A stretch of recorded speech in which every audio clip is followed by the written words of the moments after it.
Bonjour frères et sœurs et merci de votre fidélité.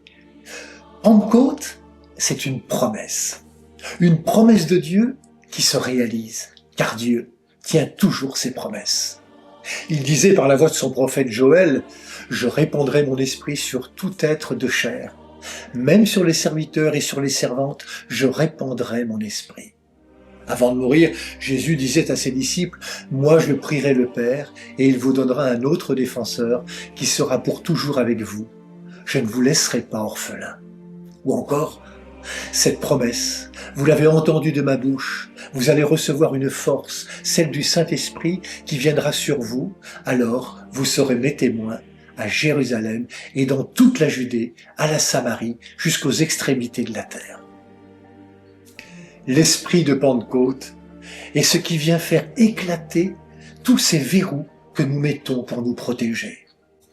Dieu, par son esprit, nous illumine au plus intime de nous-mêmes, dans ces zones d'ombre ou nos lieux d'enfermement. Car l'esprit, c'est la sagesse de Dieu qui vient rencontrer notre être profond pour que nos paroles ne soient pas du vent, pour que nos actions aient du souffle. Les apôtres étaient dans la peur, le repli, le découragement devant un avenir incertain. Quelque chose en eux s'était éteint. Et c'est à ce moment de crise que l'esprit jaillit comme un souffle qui redonne vie. « Je ne vous laisserai pas orphelins », leur avait dit Jésus. Oui, frères et sœurs, Dieu est fidèle à sa promesse et jamais il ne nous abandonnera. Pentecôte nous dit que même dans les zones les plus noires de l'existence, Dieu est présent et agissant par son esprit. Comment l'esprit agit-il ? En convertissant nos regards, en les ouvrant au projet de Dieu qui est de rassembler les peuples en une seule famille. Il nous donne de comprendre la langue de Dieu, quelles que soient nos cultures et nos pays, une langue comprise par tous.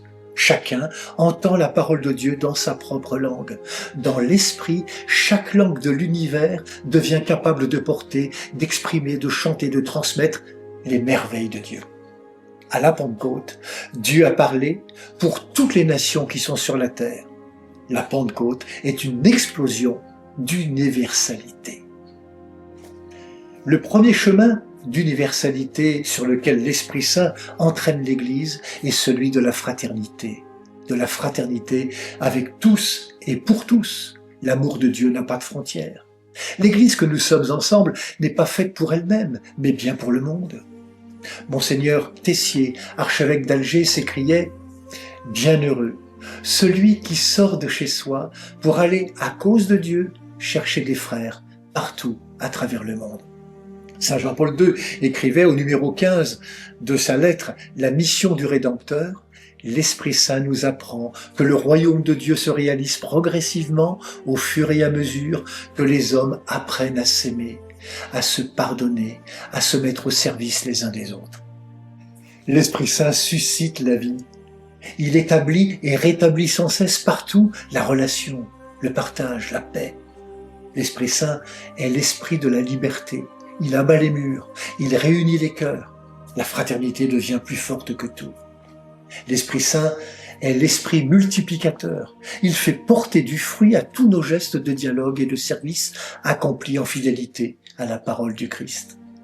L'Esprit de Pentecôte nous invite à nous situer comme les enfants de notre Père du ciel. Lui qui aime passionnément notre humanité diverse et multiple. Il la rassemble. Il lui donne par son esprit la ressemblance de Jésus. C'est là le chemin qui mène à la vraie joie. Bonne fête de Pentecôte à toutes et à tous. Prenez bien soin de vous et des autres.